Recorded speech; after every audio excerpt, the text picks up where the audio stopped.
درس ششم. کتاب خوب. من یار مهربانم، دانا و خوش بیانم.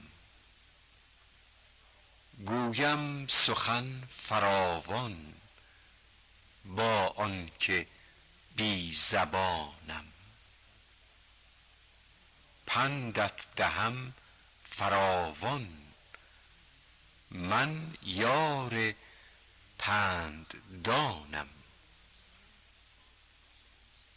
من دوستی هنرمند، با سود و بی زیانم.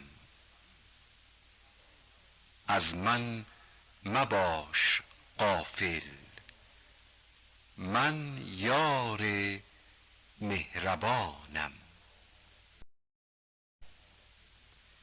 مترادف: خوش بیان، خوش زبان، خوش صحبت. سخن گفتن، حرف زدن، صحبت کردن. با آنکه، با این که، اگرچه، هرچند که. پند، نصیحت، راهنمایی. پند دادن، نصیحت کردن، راهنمایی کردن. هنرمند، با هنر. سود، نفع، منفعت. با سود، سودمند، با منفعت. زیان، ضرر، بی زیان. بدون ضرر، بی ضرر. غافل، بی خبر، بدون اطلاع، ناآگاه.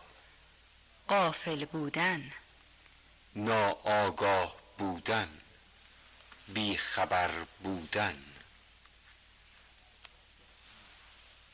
متضاد: مهربان، نامهربان، بی زبان.